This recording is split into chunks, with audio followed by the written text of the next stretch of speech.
So the swords in tarot, I think this is a suit that I found the most difficult to understand when I was beginning to learn, because it's probably one of the most esoteric and multi-layered suits. The problem is that it has these sort of two sides. It's almost like a double-edged sword kind of idea. On one hand, it's connected, the swords are connected to the element of air. You could think of them as being the same. I think of them as being the same as spades in playing cards. So if you're using playing cards for cartomancy, you could use spades and you can assign pretty much the same meanings, and then it will work just as well. So because they're connected with the element of air, not as in weather, as in the air that we breathe as in oxygen, but as in air in the sense of how we communicate, flow, the flow of ideas, the flow of words, vibration, sound, how the energy moves like air, I suppose. You kind of have to think about, how would I describe it? Elemental air as opposed to everyday earthly air, I suppose. It's kind of a hard concept to wrap your head around for us. But anyway, thinking about the swords as representing on one hand to communicate, to write, to say, to speak, to talk, to have an idea, to have a breakthrough, to have a revelation, to discover the truth, mental clarity.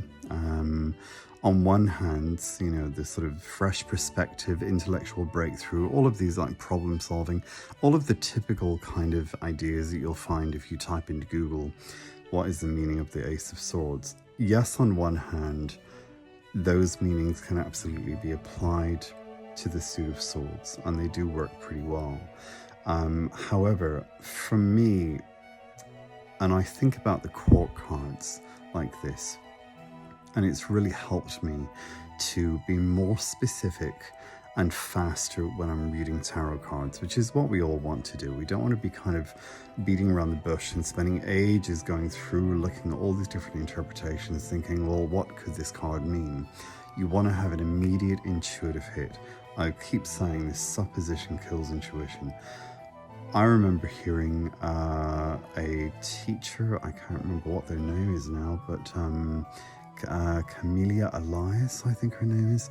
She talked about the court cards, the swords, the sword court cards, as being people of war. And that really kind of resonated with me, because I thought, oh, of course, they're weapons. So swords cut, they're not cuddly toys, it's a sword. And I started to kind of compare all of the swords to the scythe card in Lenormand. And of course, the scythe severs, it cuts, it's a sharp, threatening object, And if you think of what a sharp knife or sword does, that's what it does. It either stabs you or cuts something or separates two things. And so I started to think about it in terms of a weapon, and that really helped. Anyway, there are, with the swords, oh my gosh, I remember, and this is what I'm trying to do with these videos. I'm trying to go back 5 years ago, which is kind of challenging when you're almost 50 years old, but I'm trying to go back 5 years ago and remember, what was it like when I was in your position trying to learn the meanings of these cards, trying to figure out what they could mean. And it was challenging. So I went through a lot of different ideas of interpreting them. And the ones that ended up coming up the most in readings, which is kind of what I'm trying to do, I'm trying to share with you the most common manifestations or interpretations, but in the sense of manifestations, where I did a reading and I found out through talking with the person this happened in the past, and so this is how I applied these meanings to the cards. I tend to think about the Ace of Swords in the sense of Usually it's news for me, actually. It's some kind of news. It kind of is very similar to a page of wands or a page of swords, or a page of pentacles. It can often just be news, because that's how I would read an ace of diamonds or an ace of spades, going back to kind of traditional cartomancy. The Ace of Swords separates, to separate, to cut, to sever ties, to attack. It's an attack. It's to be hurt in a lot of cases. It's a very strong communicative card, so any kind of letter writing, any message, a DM, a phone call, anything that you send out to communicate, to speak, to need to talk to someone, or communication incoming. So this would work, and this is where it's good to learn Tarot and Lenormand, because you start to realize, oh, hang on a minute, this is like the letter card and the rider card combined. Ace of Swords in reverse. Okay, the only way that I tend to think about this is a very much kind of thumbs down from the universe. You know, it's a bad idea, or to not be able to have an idea, to not be clear in your thinking, to not discover the truth, so it becomes a bit like a Seven of Swords. Or in most cases, it's where it's a kind of a warning. Don't write something that you can't take back. You know, if you've had a few drinks and you're angry with someone and you send that text at 3 o'clock in the morning, or you write that email and then you regret it the next day, but you can't take it back. That's how it tends to work for me. Okay, next up, the Two of Swords. Now, there is a ton of visual imagery in this card, and I mean, you could spend, and I have watched YouTube videos where people spend half an hour just talking about the one card, and you can totally do that. The way that I tend to think about this, my primary vibe is to procrastinate. And then Two of Swords in reverse, usually the procrastination is over, or it's a sword fight, to argue, to have a disagreement, you know. And so the Two of Swords in reverse could be seen as a sort of resolution, although there's still swords, to be honest. So I mean, I tend to think about it as to procrastinate. And then, you know, as with all reversals, you just have to look at the cards surrounding. I'm going to show you example readings that I've done, and hopefully it'll help you to understand how we can apply these meanings and link and connect cards together. But I normally think of to procrastinate, to no longer procrastinate. Nice, easy peasy, lemon squeezy. The Three of Swords, to be heartbroken. It's very much the end of a relationship, to be dumped. In the reverse, it can be someone who is gradually getting over it. They're ready to sort of move on. Maybe they're over the end of a relationship. They're ready to kind of date again. But now here's the thing. The Rider-Waite-Smith can be very misleading because there's a big heart on the front. Now, what do you do if it's not a love situation? Well, it's to problem solve. So you have something that's bothering you. You have a difficult or challenging situation that's a problem. But think less heartbreak, deep emotions, rom-com, drama, more everyday problem. And so it is a problem-solving card. It's the opportunity to solve a problem, or the need to solve a problem. Okay, the Four of Swords for me is usually always to disengage from conflict. It usually will appear as an imperative. An imperative is to do this, don't do this, to try and mitigate your damages, or to try and repair a situation, or to try and maintain peace because it's before the Five. But a lot of times the person's tired, to be exhausted, to need a holiday, to be on holiday, right? And then the Four of Swords reverse either could be extreme tiredness. Now, this is an example of what's called an exclamation mark, where it's the same as the upright but more intense. So extremely tired. Someone is extremely ill, they're in hospital, they're in a sick bed, this person's lying down, maybe they need to rest, they need to recover after surgery or something like that. Or it could be someone who is maybe not disengaging from conflict. Again, just flip it. So they're going to attack. They're being, you know, almost like a kind of a Five of Swords. The way that I learnt this as well, I think from Mary Bogart on YouTube, is a student who is on spring break for the Four Swords in Reverse, and they come back to university, they go back to college. Not that we have spring break here, but the equivalent would be a holiday, midterm. That's what I'm trying to think of. Okay, Five of Swords is an interesting one. There's a lot going on in this card again. You kind of have to look at it and think, which figure am I, or is the person that I'm reading for? Are you the person in the foreground looking smug? Are you the person in the midground going to help the person who are going to perhaps, console them? Are you the person who seems to be crying? They have their head in the hands. Maybe they've lost a battle. Maybe they're tired of being bullied, being attacked. So it's very much the verbs to attack, to hurt, to injure, to really do serious injury. It could be someone who is carrying out a very serious or violent crime, even to the point where they kill someone, they take someone's life, because again, they are swords. So the swords could be guns, could be weapons, could be anything like that. One of the worst things that you can do is make your readings too Disney-fied, or too muck tarot, I call it. Remember, real life problems happen. Real life situations happen. I have done readings for people where they have told me, after the reading, they've told me horror stories. Absolute horror stories. People go through the worst things that you can possibly imagine. They go through awful, awful experiences in childhood. They go through loss. They are devastated. They go through disasters. They lose everything. They go through awful, awful, awful situations. They're survivors. So never tone down things, never kind of, babyfy things. And don't be afraid of going to the dark. Go to the dark places, make it negative. Look at those dark storm clouds. What is Pamela Coleman Smith trying to say? Again, all of these cards, I tend to think of them, and I think this is a really good way of understanding what we're looking at here. The Five of Swords has to cover anything from a small disagreement to murder, right? Think of that as a scale. Now think about you and how your actions affect other people.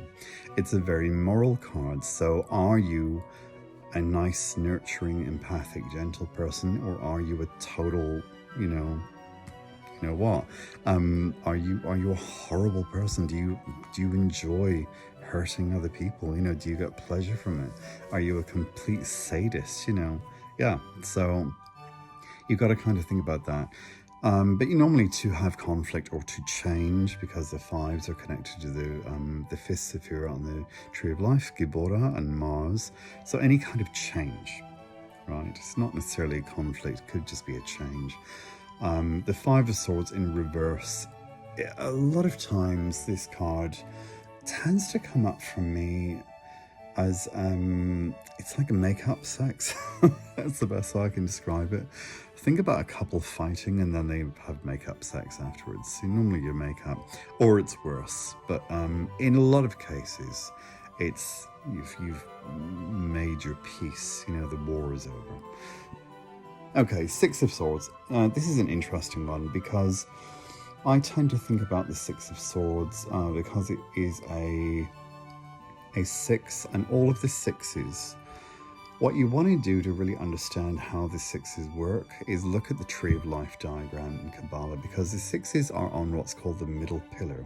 They're connected to the sun, right? Which is the most positive Tifereth, which represents beauty. It's the most positive sphere on the Tree of Life, which is the tree of us. It represents our heart, our solar center, that higher part of us, the more divine part of us, It's kind of how I think about it's like psychic Wi-Fi going through your heart. Now, because of the very positive aspects of the sixes, they tend to provide relief or respite from problems. So you have this relief from the drama of the five. The person's able to get away from whoever's driving them crazy, whoever they're fighting with.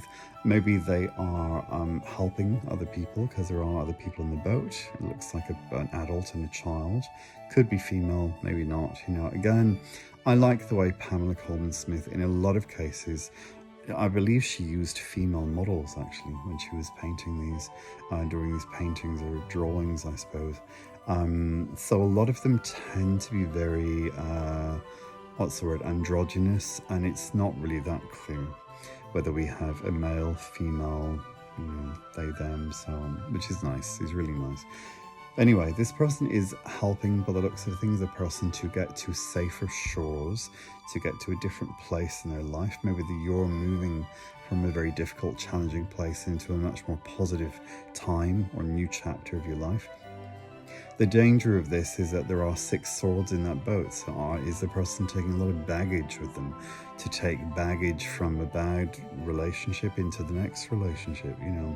A lot of us have baggage. We don't even realize that we're kind of burdening other people with a lot of our stuff. So yeah, it could be an invitation to do counseling, to look at childhood trauma, to look at our previous prejudices or just old wounds, to try and heal, let go, let that shit go, as they say. Now, a lot of times the 6 of Swords in reverse, we can't get away from a situation. We've got to stay and deal with it. So the 6 of Swords in reverse, to give you a bit of context, it would work a bit like the cross card in Leno. If the cross is nearby the person, it means that they have a burden, but they're dealing with it. They're fighting it. They're looking at it straight on. They're facing it straight on. So, but a lot of times it's, as an outcome card, you're not getting away from the situation. You're going to have to just, kind of batten down the hatches and get through the storm. Okay, 7 of Swords. This is an interesting one. Obviously the verb to lie, to steal. The person looks a bit sneaky, but also to strategize. And it can be a very strategic card, but a lot of times, and this, there are tons and tons and tons, endless ideas about how to interpret the 7 of Swords, as with all cards. Remember, these cards represent your entire vocabulary. So the ideas go on and on and on and on and on. It could just be a circus. It could be a descriptive card, but usually for me, my primary vibe, to lie. 7 of Swords in reverse, usually a lie is discovered. It's kind of like the moon in reverse. It tends to work the same way for me. That's just my experience. Now, again, this is a sort of card that can manifest in a ton of different ways. And, but usually for me, what I find is, and again, I'm just trying to kind of give you real life experience, from my experience of reading for hundreds and hundreds of people, if not thousands of people now. What I have found, the danger is when you overcomplicate and look for a more complex meaning to a very standard tarot card. If most of us in the tarot community agree, yep, 7 of Swords means to lie, or to steal, or to cheat, to deceive, then that's what it's going to mean. Go with the first one. What you find is that you tend, especially in the early days of reading tarot, you think to yourself, it couldn't possibly be that simple. It couldn't just be lying, could it? And you're looking for, maybe it's strategizing, maybe it's something to do with the number 7, the 7 visible planets from the earth, and maybe it's 7 days of the week, or the 7 chakras, or this or that, or maybe it's this person who makes swords, or they're a chef, or they're sharpening knives, or they work for a circus. What about the 2 swords in the ground? Maybe they're taking some ideas and leaving others. You go through all of that, and yes, keep all of that in mind, and you will learn all these different layers of meanings. But I'm telling you, to make your life easier, if you get an intuitive hit, an idea, an immediate idea, when you look at the 7 of Swords, you go, oh yeah, the person's lying, or they're being lied to. Go with that. Go with that and try and connect it to the other swords in the reading. That's what you do to figure out if you're right, you see.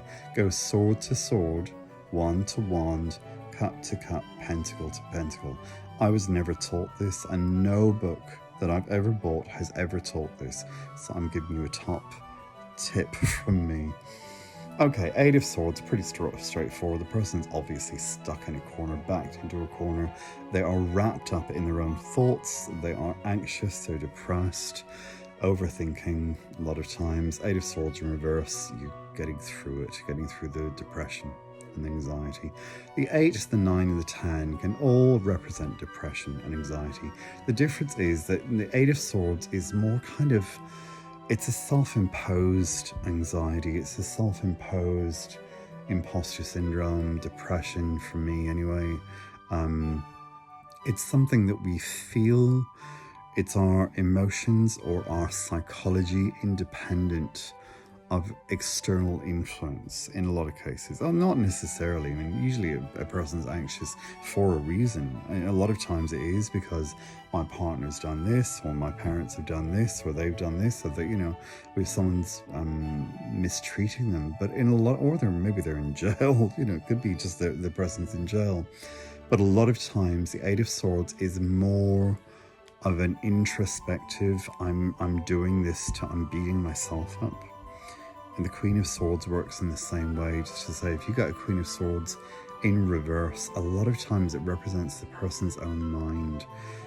It's the subconscious mind or the deep mind really kind of doing a number on the person. You're not enough, you're not enough. It's that little voice in their head. The difference with the 9 of Swords, for me, is it's to insult someone, to hurt someone, to harm someone, to be offensive, to be racist, to be prejudiced. Yeah, so usually it's someone else doing the action to the person. Or maybe the person can't sleep, and maybe they are, again, very anxious, very, very depressed. It could be, in the worst case scenario, I would never say this during a reading, of course, unless someone brought it up to me and they wanted to discuss it, and then I would say, look, I'm not a doctor, a psychologist, I'm just a card reader, but if you want to talk about it, that's fine. But it is something to bear in mind. The 9 of Swords in reverse, as an exclamation mark, the person may be very, very, very depressed, to the point where they are, you know, thinking about exiting the planet. So it's one to be very wary of. Really pay attention to that card and look at the other cards that are surrounding it. Okay, the 10 of Swords. Obviously the person's being stabbed in the back. And by the way, if I didn't say this, the 9 of Swords in reverse. It's one of these cards that tends to, it does tend to represent sort of getting over it. It's like a 3 of Swords or a 5 of Swords, you know. Someone's being horrible to you, but you're letting it go. You're able to get over it. The 10 of Swords, and that's how I found it anyway, the 10 of Swords. Okay, so obviously this person's being stabbed in the back. Obviously there's a lot of esoteric stuff going on. The Golden Dawn, the famous Golden Dawn, you know, after the secret order of the Golden Dawn, which is where all of this came from. Certainly these newer tarot cards, not the original Italian tarot cards from 500 years ago, but certainly these ones. When I used to look at this, I would always think about the swords running up the spine, like running up the chakra points from the root chakra up to the crown chakra. So it is that real intense spiritual awakening, spiritual enlightenment, a real kind of path of initiation, you know. There's so much that could be said about this, looking at it in a very esoteric sense, you know. There's a ton going on. The red cloak is so interesting. It's such an intense, vibrant red. But when I tend to look at this card, I think about to be done. I am emptying my box of F's. I just don't care anymore. I don't care, you know, to not care anymore. But to be over it, I'm just so over this. I'm done with it. Whatever it is, the relationship, the situation, other people's behavior, the job, you know. But it is oftentimes you're hurt. Someone has really hurt you. They really have hurt you and you need to end the relationship or the friendship. The Ten of Swords also could be a surgical thing. So if someone is having surgery or they're having a major operation, it could represent that. A lot of times is the Ten of Swords reverse would be a kind of recovery after surgery. Or as with the Ten of Wands, the swords are now kind of falling down to the ground. So they're potentially falling out of the person's back. So again, you're able to release yourself from the pain. It often heralds, I should say this, now again, you don't want to prophesize this because you'll freak the person out, but in a lot of cases, it's not so much the death card that will describe death or predict death. It would be the Ten of Swords. Yeah, Ten of Swords is very much an ending. So that could be any kind of ending. Again, never say that to a person you're reading for. The Ten of Swords in reverse, like I said, you're getting over it. If it's a relationship situation, you're not getting back with the person. Or either they've broken up with you or you've broken up with them. You're done. It's over. If they're in hospital, they're starting to recover from the operation. Okay. So the swords, the court cards, people of war. Let's have a look at these. Page of Swords. You can see how the Page of Swords, very feminine. It's really interesting. You really see how Pamela Coleman Smith would have drawn ladies, you know, I think for a lot of these images. Beautiful, beautiful, long, flaming red hair, yeah. So we've got the Page of Swords, we have got the Knight of Swords rushing into battle, we've got the Queen of Swords holding her sword up with the clouds behind on the side, and then we've got the King of Swords looking straight on. Wow. He means business, he really does. These are people of war. That is the first, that's my primary vibe. When I see a sword, I think weapon. When I see a court card with a sword, I think it's a person of war. In other words, they're rushing into battle or they're using the words to hurt someone else in a lot of cases. People would say, well, it's kind of official news. Maybe this is Page of Swords, a message from a bank, or, you know, bad news from a lawyer or something like that.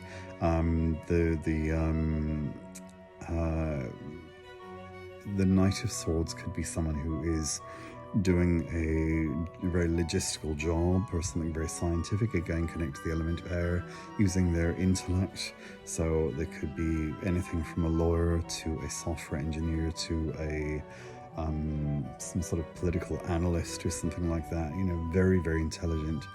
And again, the Queen of Swords and the King of Swords could be people who run businesses where it's very scientific, or maybe they are working as lawyers or mathematicians or, you know, professors or anything like that. They're not cute, cuddly kind of occupations. They're not going to be physiotherapists, you know. But I tend to think about these as people of war. I think about them as being representing the air signs. So these people could be a Gemini, a Libra, or an Aquarius. Aquarius always confuses me because it sounds like it should be a water sign, but it's an air sign. It's a mutable air, I believe. I think, as far as I know, or possibly cardinal air. I'm not sure. I think Libra is cardinal air. Is it? No, hang on a minute. Is Gemini cardinal? I don't know. I'm rambling now. So yeah, Gemini, a Libra, or an Aquarius. Age ranges, if they're people, the pages are often students or young people, 0 to 18. The knights are going to be 18 to 35. The queens, anything from 20 upwards, but normally a little bit older. Normally there'll be people who are about 30, 35 to mature, and the king as well, 30 to 35 to mature. Now, the King of Swords in reverse. Let me just go through this. This is a kind of a Donald Trump type character. This is someone who is potentially a racist. Yeah, a racist or a really horrible person. Very prejudiced. The Queen of Swords again is a kind of big bitch card, really is. The Knight of Swords could be someone who's rushing into battle. because they are rushing into battle. If it's in reverse, they're going to be a very toxic person. Their tongue will be like a weapon. And the Page of Swords, if it's a young person, they're going to be spreading gossip, spreading lies about you. So, or else it's going to be bad news. Anyway, there you go, long video, so half an hour. Okay, not too bad. So I hope that has helped you. I hope that you, again, are enjoying these videos. If so, if you can push the like button, that would be great. If you've not already done so, please consider subscribing. Yeah, I'm just trying to kind of have a very relaxed approach to this, because I'm hoping that these ideas will stick. Because the issue that I found, let me just say this, it's all very well having tons of books on tarot, it's all very well watching tons of YouTube videos, but the problem is that you have to memorize things. You've got to have some ideas that stick, because you don't have time to look through a book. You don't have time to go to YouTube and type in what does the Knight of Swords in reverse mean, or what does the Tower mean, or what does the Two of Wands mean. And if you start doing that, what's going to happen is you will separate out the cards, and you're not going to be connecting them together. This really is like speaking a language. You know, when I moved to Spain back in 2015, at first I found it very difficult to have conversations with people. And gradually I kind of realized that I had to just get rid of the dictionary and the kind of Google Translate and just go for it. And I had to stick to what I knew. You stick to what you know. You use what you know, no matter how basic it is. Use what you know and gradually build up the skill of having a conversation and listening. And really, that's what we're doing. Honestly, if you think about reading tarot cards as more having conversation with the person and doing a bit of psychic detective work and empathizing with them, and less about this card means this, this card means this, this card means this. I have to be an expert when it comes to tarot. I have to, learn every single thing about it and all the esoteric meanings and all the Kabbalistic meanings and the Tree of Life and everything else. You will get your knickers in a twist and you'll never be able to just talk to the person, right? And honestly, that person will really appreciate you much more if you talk to them like a human being. Don't do the kind of fancy sort of tarot talk. Just keep it nice and simple. Use everyday language and put it in words that the person can understand. If you're saying it's a person of war, they're rushing into battle, everyone knows what that's like. Either you lose your temper or someone attacks you. They lose their temper with you, right? So we've all had these situations. And remember, all tarot is, or are, tarot cards are or is an archetypal journey from life to death. The archetypal journey, meaning that it represents things that all of us go through as human beings. If you remember that, you'll realize that you already know the meanings to all of these cards, because they just represent you and the experiences that you go through and we all go through. All right, I'll see you next time. Bye.